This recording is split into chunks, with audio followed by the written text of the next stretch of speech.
The Kyle Busch and Joe Logano rivalry continues in 2023. Kyle Busch got arrested in Mexico, and Trackhouse Racing will not switch to Toyota in 2024. What's going on, guys? It's Daniel, and welcome back to our video. We got a ton of NASCAR and other motorsports stories discussed here today on the channel. Let's go ahead and just jump straight into those really quickly. We're going to start by talking about Brunt, as Brunt is going to sponsor Massey in 2023 for 4 races. Massey, of course, will drive the 33 truck for multiple races in 2023. In fact, I think he's running the full truck season in 2023. Good to see the Brunts continue to work with him. They've been a loyal sponsor to Mason. Good luck to him heading into 2023. And now we're going ahead to jump on to the next story of today's episode, as we are talking about Verizon. As reported by Adam Stern and multiple reporters, that Verizon has renewed their partnership with Team Penske. This partnership's been going on for 14 years, all the way back to 2009, and it now will continue for many years to come, and will sponsor Will Power for a majority of season, if not every single race, in 2023. Really great to see that Verizon will continue to partner up and continue sponsoring Team Penske for many years to come. And now we're going ahead to jump on to the next story of today's episode, as we are talking about Lumar. As the Lumar paint scheme has been revealed, and they are going to sponsor Chase Elliott for 2 races in 2023. They're going to sponsor him in a Darlington Throwback race, which they are working on a Darlington Throwback, and they're also going to sponsor Chase Elliott Las Vegas in October. Lumar has been sponsoring Hedger Motorsports for a very long time. I think back 2017 or 2018. And now they will continue sponsoring Chase Elliott in 2023. Glad to see that they're continuing to work with Chase Elliott.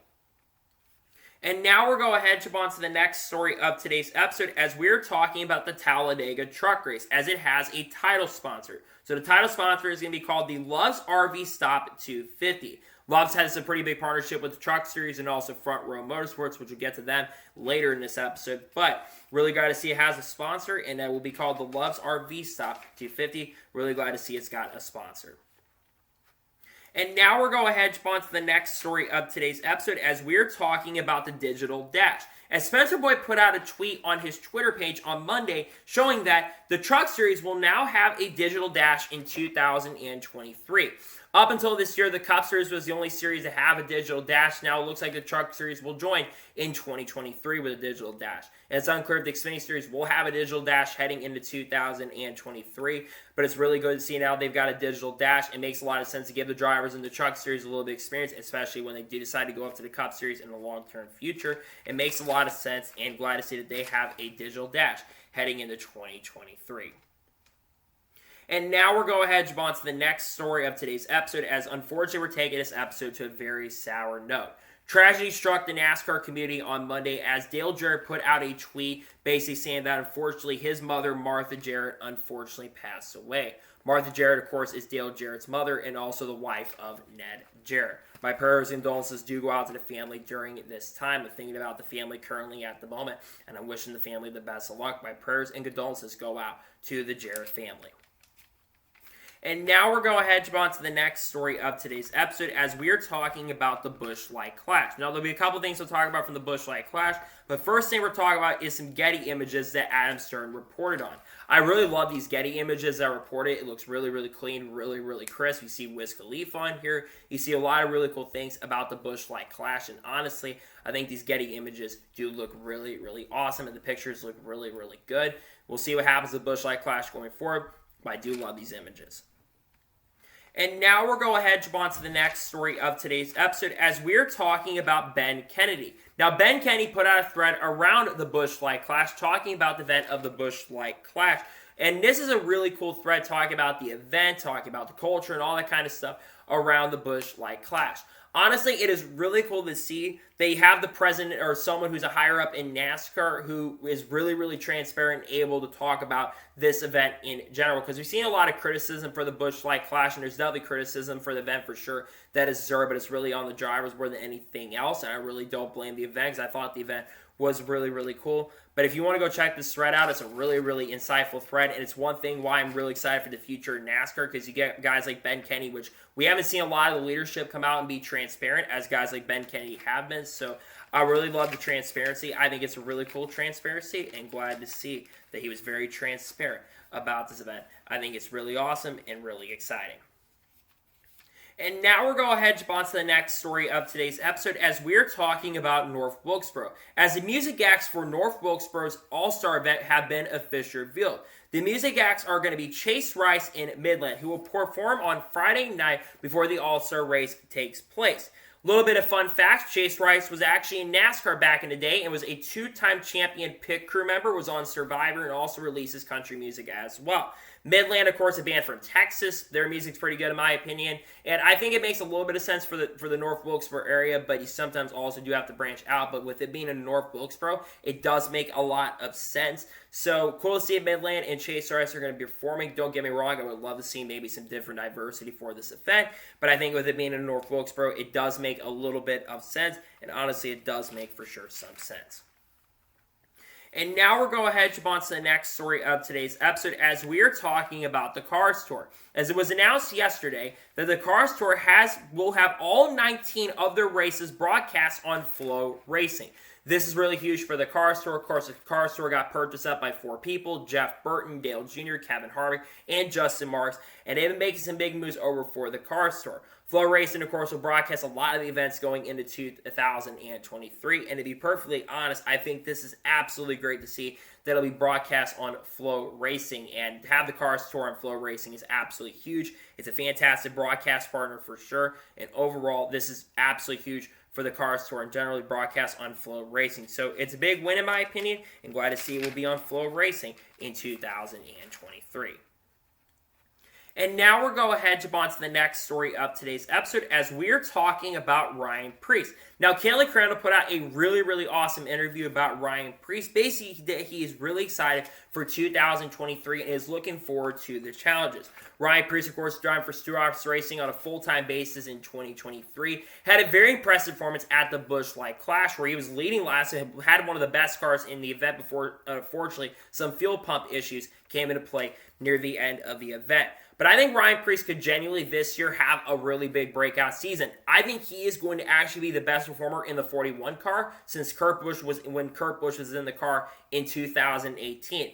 Not saying he's going to make the playoffs, but I think he could have a really good year in 2023, and I think this could be a really big year for Ryan Preece. And this is a guy I've been really high on. I think he's a really talented driver. He knows how to get it done behind the wheel. He's a very talented driver, and I'm very excited for Ryan Preece going into the season. So I think he's going to have a really good year going to 2023, and I'm looking forward to 2023 with Ryan Preece behind the wheel.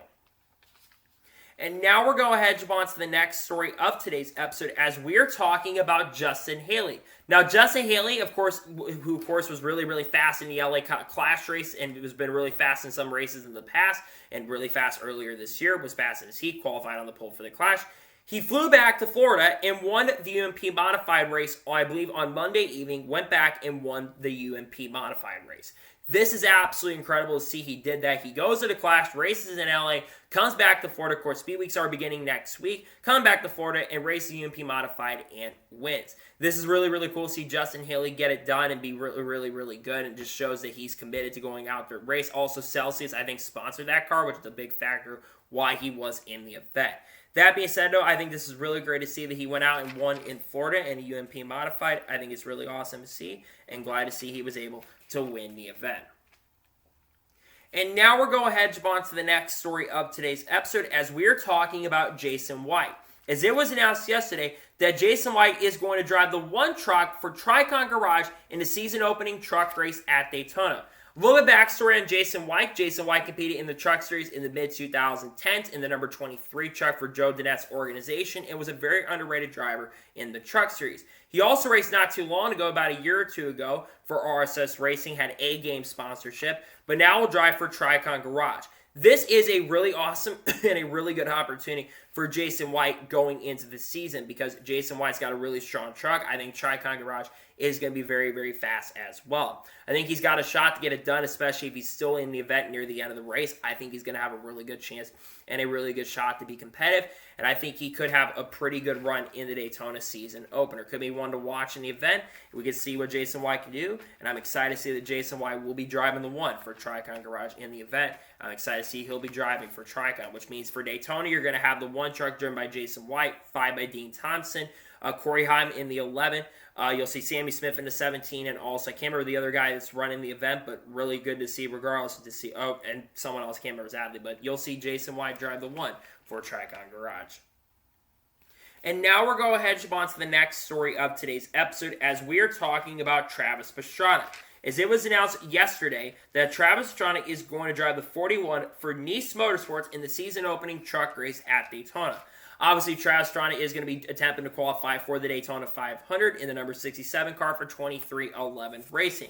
So Travis Pastrana, the reason he's getting behind the wheel is if he is able to qualify in the Daytona 500, he wants to get a lot of experience. So this is a really cool opportunity for Travis Pastrana, and I'm really looking forward to it. Also, drivers that will drive that truck throughout the year, it will be Bailey Curry, Chad Chastain, and Ross Chastain, and other drivers who will get an opportunity to drive the number 41 truck throughout the year. It will run the full season, but will ride Express sponsorship, so that's really great to see. Happy to see that Travis Pastrana is entering the event. I think it's really big in general, and glad to see that Travis Pastrana will drive the 41 in that event. Really looking forward to that, and excited to see that he'll be driving the 41 truck in the Daytona opener for the Truck Series.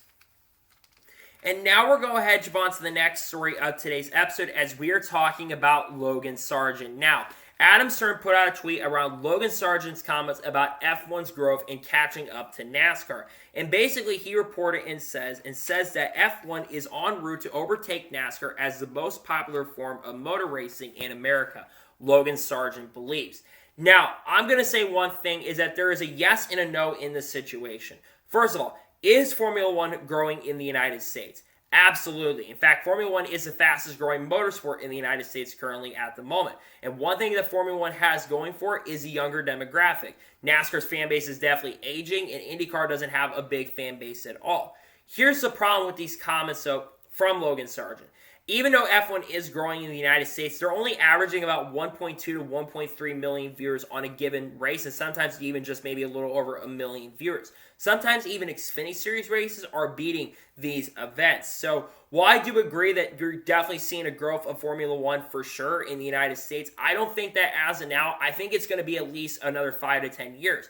Now, with Ford coming into play and joining Formula One, that's definitely going to help Formula One's growth a little bit. And one thing that will probably explode Formula One's growth for sure is if we do see that Andretti deal go through. And they're trying to get that Andretti deal done, but there's still a lot of things going on with that. And if it doesn't happen, it's going to hurt the chances of that growing. So overall, in my opinion, I do agree, but I also disagree with Logan Sergeant's comments in regards to that. So I do think Formula One is definitely growing for sure. There's no doubt about that, but I also don't think it's growing to that level yet at this point. So I do agree in some senses, but I also do disagree in some senses as well. When it does come to that, I agree, but also disagree in some areas.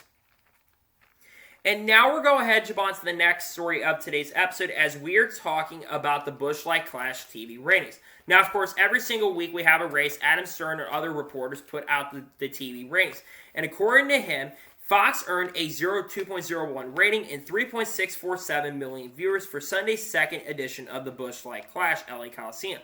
That is down 15% from 2022, which is a 2.32 rating and 4.283 million viewers. It also needs to be noted that this was the second most watched sporting event. The Pro Bowl still beat NASCAR. Now, a lot of people are like, well, how did the Pro Bowl beat NASCAR? Well, even though the Pro Bowl is an event that I don't think is really that good, it's basically flag football. Quintessentially, right now, basically, even the NFL has been really growing right now once again, and NASCAR is not going to beat that. Another big factor that you have to remember is that the Grammys were going on at the same time. And the Grammys were up 30% in viewership this year from like 10 million up to like 12.3 million for this year. So the Grammys definitely played a factor and a role in that growth. So that's a big reason why the ratings are down. But I will say having over 3.647 million viewers, we still ended up beating the championship race in the TV ratings from last year. So if there's anything positive, we did beat the championship race from last year. And honestly, 3.647 million viewers, I think is still a really good number, all things considered. Yes, it's down, but there's still more watching some of the clashes from Daytona. So I think overall, in my opinion, when it does come to this, I think this is still a little bit of a dub. Yes, it did drop a lot. 15% drop is definitely a massive drop for sure.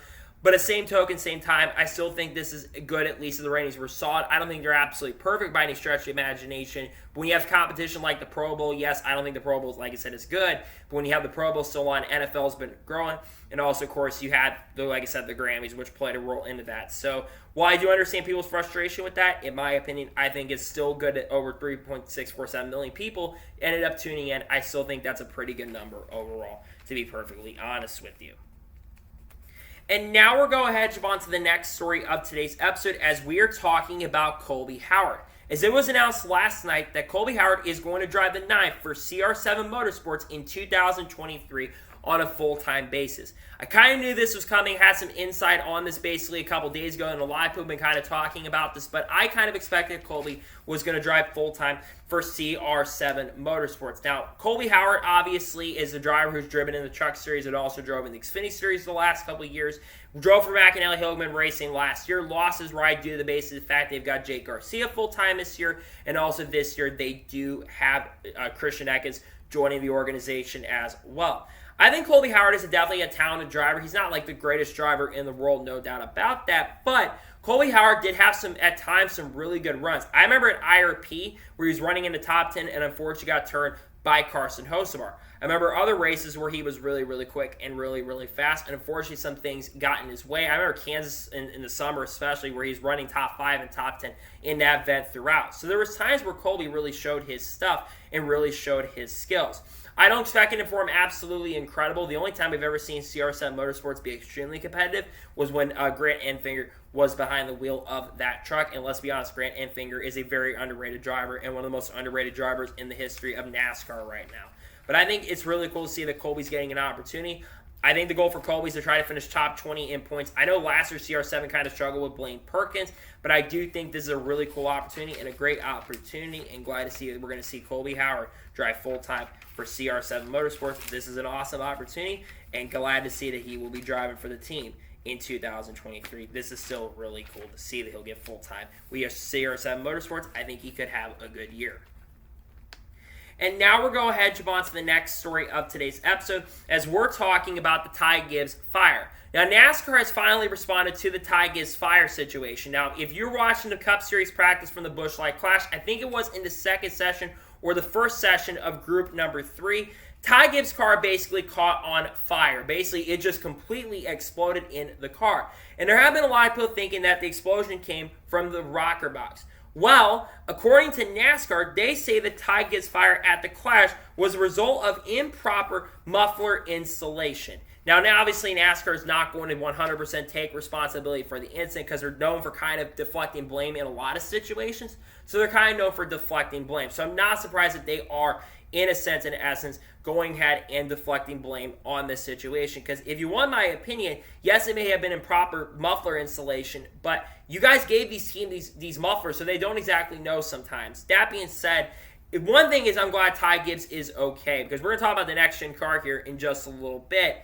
When it comes to situation for Ty Gibbs, I think Ty Gibbs has definitely got to be a little frustrated with NASCAR basically not really taking a lot of responsibility for the situation at all, because I don't think NASCAR really is taking responsibility right here, which sure, again, is no surprise. NASCAR is not the most well-known for taking responsibility for situations, and I think if you're Ty Gibbs, like I said, you have to be a little bit frustrated. That being said, though, at least we got an explanation, but at the same token, same time, it's definitely got to be really, really frustrating if you are a Ty Gibbs fan, and also if you are Ty Gibbs. So we'll see what happens, and we'll see what NASCAR decides to do, but it sounds like if they're not taking responsibility, which is nothing new. And now we're going ahead and jump on to the next story of today's episode as we're talking about Jimmie Johnson. Now, Oskiniski put out a tweet yesterday talking about Jimmie Johnson, and basically Jimmie says that he could run up the 10 Cup Series races in 2023. Now, I thought it was 10 regular races, but maybe it is 10 Cup Series races because we know Jimmie Johnson. We know 2 of the races in Cup that Jimmie's going to run. Jimmie is going to run the Daytona 500 and also is going to run the Chicago Street Course. He also is going to run the Garage 56 entry, the Lamont car in Lamont in June. So that's 3 races we know that Jimmie is going to run. Now, what other races could Jimmie run in 2023? One of them could be Auto Club, the final race at Auto Club, which, of course, is the first race that Jimmie Johnson did win his first NASCAR Cup Series race. He did end up winning that could be a race Jimmy Johnson does decide to enter. I would have to think North Wilkesboro is definitely a possibility, but it all depends on if Jimmy does decide to run the Indianapolis 500. That could be definitely a shout and a possibility for sure. Gateway would be a really cool track to go to, my hometown track. That'd be really, really fun for him to go to. He's ran there in IndyCar. He's ran there in Xfinity in the past, so why not come out and run that event? I would have to think maybe Phoenix, the season finale, could be possible. Homestead, Sonoma, you name it. There's definitely a lot of tracks that Jimmy could run in 2023. Maybe around 10 to 12. He's going to run maybe around 10 races, which, again, I didn't expect him to run that many Cup Series races. I thought it was around 5 to 6. I know Richard said that in an Eric Estep interview. He said it was only going to be around 5 to 6 races, but it sounds like it's more races than we initially thought, which is kind of shocking and kind of surprising. That being said, though, I'm really happy to see that Jimmy is going to run a lot of races this year. I think it's really good for the sport for a driver like Jimmy Johnson to enter. I think it's really exciting and really good to see, and very happy to see that we're going to see Jimmy Johnson in quite a few Cup Series races in 2023. It's really awesome, and glad to see that he'll be running quite a few races in Cup in 2023, to be perfectly honest with you. And now we're going to jump on to the next story of today's episode as we're talking about Connor Daly. As it was officially confirmed and announced yesterday that Connor Daly is going to drive the 50 for the Money Team Racing in 2023. He will run 7 NASCAR Cup Series races in 2023. Now, the full schedule has not been announced for Connor Daly from what I understand, but of course he'll run the Daytona 500. Jenna Fryer also noted that he will run the Coda Cup Series race and he will also run the Indy Double. I would also anticipate for Connor Daly that he is going to run all the other road course races, maybe the Chicago Street Course, maybe Sonoma, maybe Watkins Glen will probably be a race that they will enter, and there's probably a couple other races that we're going to see Connor Daly enter in 2023. But I'm really excited for Connor Daly. Connor Daly, of course, did make his NASCAR Cup Series debut last year at the Charlotte Roval. He was actually decent in practice, but unfortunately they had some issues, and basically I think they fell out of the race due, to a fire, if I'm not mistaken, or something broke in their car, and I believe they unfortunately ended up finishing last. Now, what are the chances of Connor Daly making the Daytona 500? I think he's got a decent shot. The Money Team made it last year, but I think their shot is a little less of an opportunity than this past year, because it's not like last year we had teams like Team Hazenbergs, MBM, or Beer Motorsports getting in. The teams that are going for this year's Open, there's a lot more competitive cars. You've got 2311 Racing with Travis Pastrana. Jimmy Johnson, of course, of Legacy Motor Club. You've got Zane Smith, we'll talk about in a second. Austin Hill in the 62. You've also got Chandler Smith with Caller Racing in the 13. So you've got a lot of competitive teams and drivers at Austin Hill in 62, like I said. You've got a lot of teams and drivers that are really trying to compete for this event. So I'm not sure if he'll make it to the Daytona 500 this year. It's going to be really tough to make it. I hope that they have really good pace and speed and qualifying, so they're a little bit higher up just in case if one of the two drivers gets in from the races that they can make it in. But I'm not certainly sure who is going to end up making the show, if they're going to make the show. But regardless, so it is exciting that Connor Daly is coming over and race. Daytona Duels next Thursday are going to be really exciting and really, really fun. And I think a lot of fans should 100% be definitely looking forward to those for sure. So exciting news for sure, and happy to see that Connor Daly is going to be entering the Daytona 500. I think he's got a decent shot, but we'll have to wait and see what happens if he can make it to the main event. And now we're going to jump on to the next story of today's episode as we're talking about the next-gen car. Now, multiple drivers and people have been speaking on the next-gen car and some of the issues. We kind of discussed this a little bit on the channel on Monday. First, we talked how Bubba Wallace still said his neck still hurts and his back still hurts. It still sounds like even though NASCAR did make some significant changes to the rear of the car, it still sounds like that even the hits on the back of the car are still hurting. Denny Hamlin also talked about this as well, where he basically said that his head and neck were still basically hurting as well after the hit. He said it's the worst he's ever, I think he said it's the worst he's ever felt in a NASCAR Cup Series car he's ever really felt in the hits, and was really, really in a lot of pain. There also was a lot of talk about carbon monoxide poisoning due to the mufflers. A lot of drivers apparently got very sick and ill. Apparently, a lot of people said they've had a Noah Gragson situation where Noah Gragson basically threw up a lot. A lot of drivers ended up getting sick due to that situation. Here's the thing about the situation in the next-gen car. I know NASCAR apparently, Denny Hamlin noted this in his show. He noted that basically NASCAR is still working on some of those issues, but I don't know what NASCAR can do about this because we've had fires. We thought NASCAR had those gotten fixed, and then we had the fire situation with Ty Gibbs. We thought we had issues fixed with the rear of the cars, and you got drivers like Bubba Wallace and Denny Hamlin saying that the hits are worse than ever. Chris Bell talked about that on the Daly Gravel show, and I think Kyle Larson also kind of talked about that as well. The hits hurt, but he didn't feel his back, so he's kind of used doing a lot of the dirt car racing, so he's a little bit more accustomed and experienced with that. That being said, though, NASCAR definitely is going to have to address this situation, which they're probably going to address it. Might just have to do a complete redesign of the car if this is to be fixed, because this is definitely not a good sign in any shape or form, and really not a good sign when you have drivers still talking about the rear of the kits still being a big issue, because it definitely has to get resolved before in the future, because we don't want more drivers getting out, especially younger drivers like Bubba Wallace getting out. That would be really, really bad. So I hope it does end up getting resolved and this issue gets fixed, because if it doesn't, we're going to have a lot more problems, and I think things could get worse in the future if it does not end up getting fixed. And now we're going ahead to jump on to the next story of today's episode, as we are talking about Kurt Busch. Now, Kurt Busch last night put out a tweet about Daytona, and he says he will be at Daytona. But he will not be in the car. He will be in the stands helping out with 2311 Racing.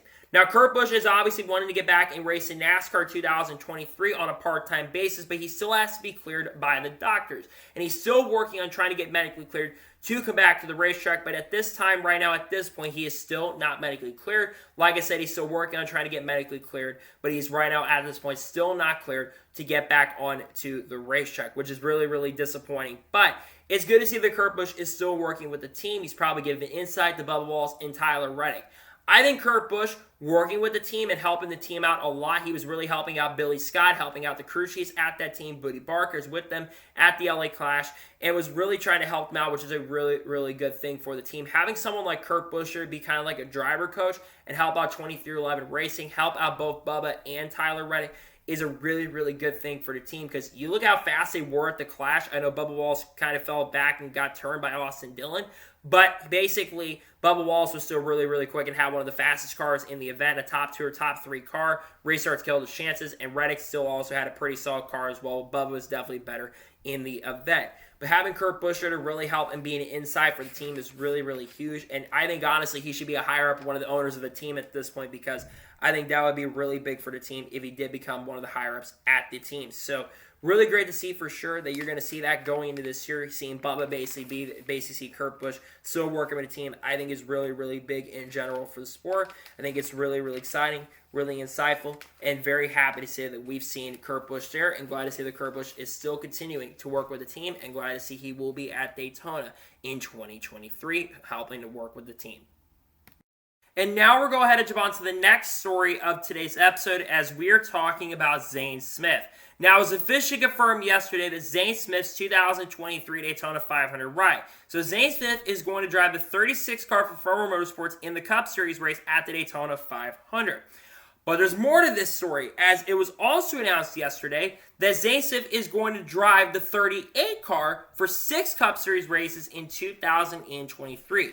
Those races are as follows: Phoenix, Talladega, Sonoma, Texas, the Charlotte Roval, and also the Coca-Cola 600. We'll have Ambetter and also Boot Barn sponsoring him. Which means that Todd Gillen is not going to be full-time in 2023, or at least full-time with Front Row Motorsports. Now, Todd Gillen is able to pursue other opportunities and drive for different organizations as well throughout the season, but it has to be in the Ford Group, so it could be Ricker Racing or maybe Team Haysburgs, which Josh Riom really feels bad about it. And Todd Gillen released a statement and was very shocked and also very disappointed by the news as well. Look, I want to get my take on this situation and thoughts on this situation. First thing, I think Zane Smith absolutely deserves the opportunity. He's a really talented driver, Truck Series champion for Farmer Motorsports, so he definitely deserves the opportunity, and there's no doubt about that. However, it should not come at the expense of Todd Gillen. Todd Gillen, in my opinion, has been the best performer in that 38 car in years. People bring up John Hunter Nemechek, but John Hunter Nemechek had like 10 or 11 DNFs in 2019 or 2020 when he drove the car, and was had with some of the most wrecks I've seen, and was involved in more incidents than anybody else on the racetrack in the Cup Series. Todd Gillen got the first top 5 for the 38 car since 2013 at Talladega from his own dad. and also was leading straight up at Watkins Glen before a mechanical failure happened. This is really, really a bad decision by Front Row Motorsports, in my opinion, to take out Todd Gillen, especially since Front Row Motorsports, they don't really have a long-term future going forward because Michael McDowell is not that far away from retiring in NASCAR. Yes, I know Michael McDowell wants to stay a little bit and is only 39 years old, so he's definitely got a few years ahead of him. But how much longer truly is Michael McDowell going to race in NASCAR? Because I don't know how much longer he truly is going to stay in NASCAR past 2023 or even 2024 for that matter. So while I do like that Zane Smith is getting this opportunity, I just think this is overall a really bad and stupid move in part for Front Row Motorsports to make Todd go out. Now, he could race for Hessenbergs, could race for Rick Ware, and still could run full-time.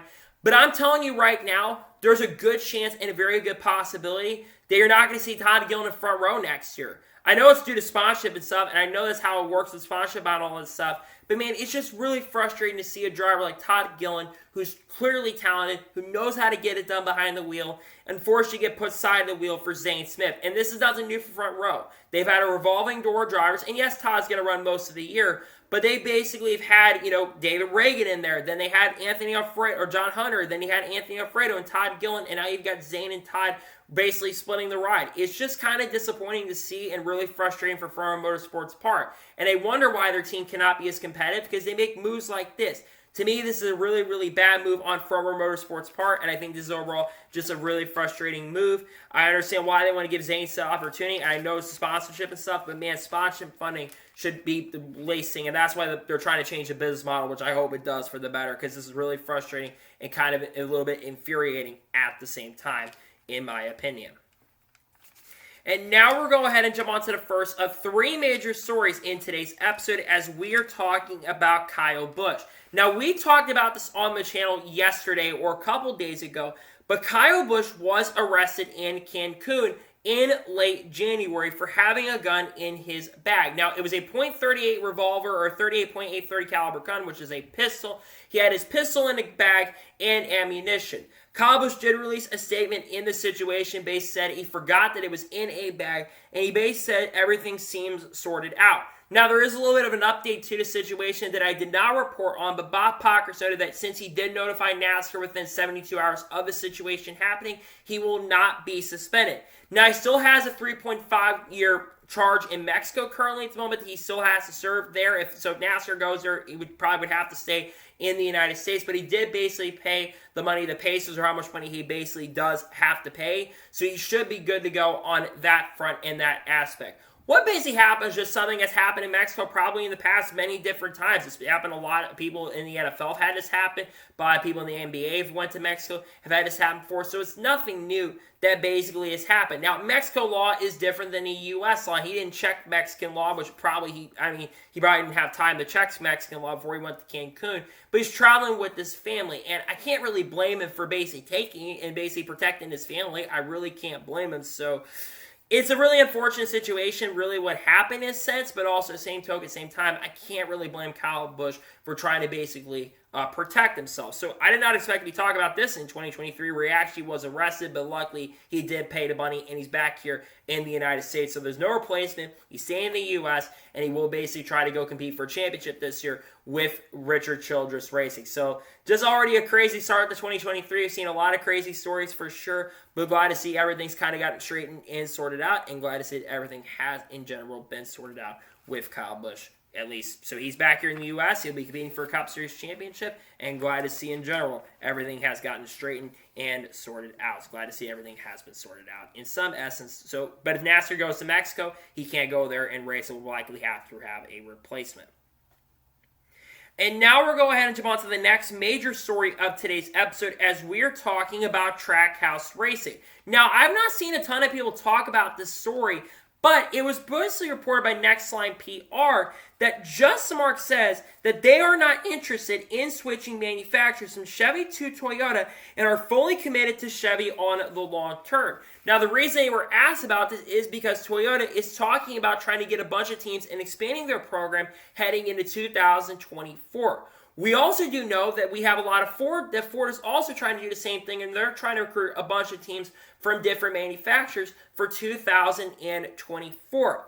This is a really good decision from Trackhouse Racing because Trackhouse Racing, I think, is really committed to Chevy currently at the moment. And Justin Marks, of course, has driven for Chevys and Massey drove for Chip Ganassi Racing, among other organizations. So he wants to keep them as a Chevy organization, which is really good for Chevy because you have one of the faster Chevy organizations staying in the Chevy camp and staying in the Chevy department, which I think is really, really good going into the future because you definitely 100% want to keep Trackhouse in the Chevy department because, yes, you have Hendrick at the top, but the more Chevy teams there are for them are better. Also, Chevy has expanded their program for this year. They've got Live Fast Motorsports going into 2024.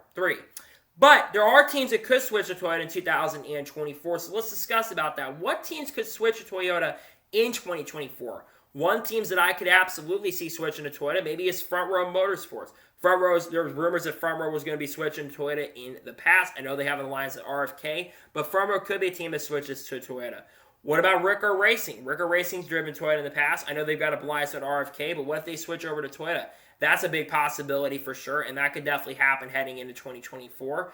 You also could see maybe some Chevy teams, some smaller Chevy teams. Live Fast Motorsports, maybe. I know they just switch to Chevy, but what if they switch to Toyota? I think that's definitely a possibility for sure. It's going to be or JTG Doherty Racing, which team I really think that could be the Chevy team that switches. JTG's had a lot of experience with Toyota brand in the past. They were actually a Toyota team, I think, from 2009 up until 2013. Then they actually switched to Chevy in 2014. And they also get a lot of pit crew members from Joe Gibbs Racing, which, of course, is a Toyota organization. This can be very interesting to see what Toyota ends up doing and what they do when it comes to their expansion plans, but it's going to be interesting. Or what if they get Andretti in? Andretti's interested in coming into NASCAR, and that could definitely be very interesting if they do decide to enter NASCAR in the future because they could go to Toyota. It's going to be interesting to see what happens in regards to what teams are switching to Toyota in the future for next year because I think you're going to see some movement happen. But one thing's for sure, you're not seeing Trackhouse switch, which isn't a shock or surprise. You're probably also not likely going to see any of the top teams switching manufacturers. Team Penske's probably going to stay with Ford. Hendrick is for sure staying with Chevy. SHR is going to stay with Ford unless they decide at the last minute to switch. Maybe RFK switch to Toyota, but I think they'll be staying with Ford. So we'll see what happens long term, but for sure Trackhouse is not switching Toyota in 2024, which I think overall in general is a really good move for Trackhouse. They're making some big moves, and I think they could have a big year in the Cup Series in 2023. We'll see what happens, but glad to see the Trackhouse is still going to be with the Chevy heading into 2024. And now we're going to go ahead and jump on to the final major story of today's episode as we're talking about Kyle Busch versus Joey Logano. Now, if you've been around the block for a long time, you've been a NASCAR fan for many, many years, this should not surprise you. Kyle Busch and Joey Logano do not like each other. They haven't liked each other for many, many years, which I think goes all the way back to like 2014 or 2015 or whatever year it was. Kyle Busch has not been the biggest fan of Joey Logano. And you have to remember 2017 when they fought on pit road, 2018 or 2019 where Kyle Busch got frustrated, basically saying his friends with no reason in 2020, among other things, blocking Kyle Busch at Bristol, among other situations. And their beef basically continued to this past weekend at the LA Coliseum. Now, they were actually in the booth earlier during, I think, the last chance qualifiers. They were all actually in the booth watching those races and were basically sitting next to each other. Kyle Busch went on Series 7 NASCAR because after this, they basically got into a wreck. Basically, Kyle Busch got turned by Joey Logano and basically said that Joey Logano has got one coming. Joey did actually apologize to Kyle basically and said he took responsibility, and glad to say that Kyle Busch was he was at fault for the incident and took responsibility. Now, Kyle Busch on Monday went on Series 7 NASCAR radio and basically called Joey Logano a two-faced a-hole. Basically called him that. And that is not, it was really, really strong comments from Kyle Busch being very, very unhappy with Joey Logano. Joey Logano on his show on Series 7 NASCAR radio, he basically responded to the situation. He says he is sorry about the situation, but he also says that he's two-faced about the situation and says there is nothing wrong with that being two-faced. So he at least can admit, and I have to respect Joey Logano for basically admitting that he is two-faced in this situation. If you want my honest opinion, both these guys have had a rivalry for many, many years, which I think is really, really good for the sport. Rivalries can really, really bring a lot of exposure for the sport and really can bring a lot of great things. Look at the history of rivalries. You see drivers getting the rivalries a lot. Dale Earnhardt and Jeff Gordon got a rivalry in a friendly rivalry back in the 1990s.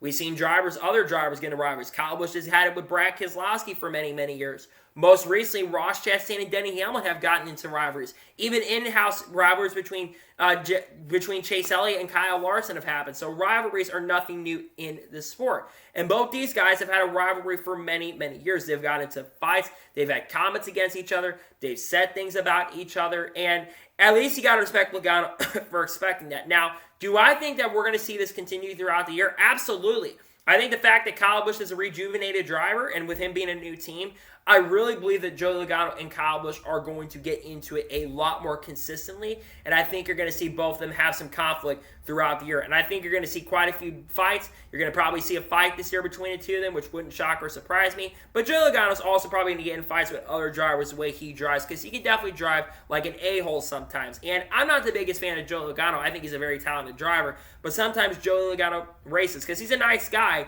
but he's also races like that. But we've seen drivers do that before. Dale Earnhardt was like that back in the 1990s, where he basically was two-faced in a sense. So not a shock or surprise to me that we're seeing these comments from Kyle Busch. But at the same token, same time, Logano, I got to respect, like I said, I got to respect Joey Logano for at least appreciate him for basically saying, I'm two-faced, and there's nothing wrong with that, which I can't blame Joey Logano because he's basically aggressive. But Kyle Busch is also aggressive. So we'll see how far this beef goes long-term, but I think you will see Kyle Busch and Joey Logano get into it a lot more consistently this year, especially with Kyle Busch being up front a lot more consistently. I think you're going to see Kyle Busch get into a lot with drivers, and I think you're going to see some rivalries throughout the year, which I think is really fun because rivalries do drive the sport, and I'm glad to see that we're going to see some more rivalries between the two of them because it's great for the sport in general, and I hope we continue to see this going in the long-term future. Glad that they're in a rivalries. I think it's good for the sport, and happy that we'll see a rivalry between these two going forward in the future. So, that is going to be for today's NASCAR news and motorsports news video. I want to thank you guys for watching. Please like and subscribe to the channel, notifications on to be notified when a video does go live on my channel.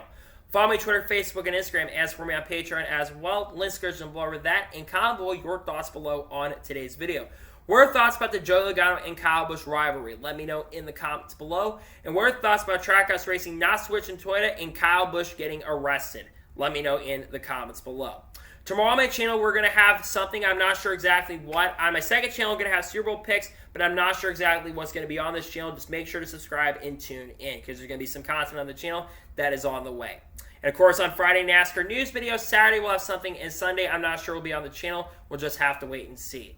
So anyway, like I said, I want to thank you guys for watching today's episode, and I'll see you guys next time for some more great, awesome NASCAR content and other motorsports content on the channel like this.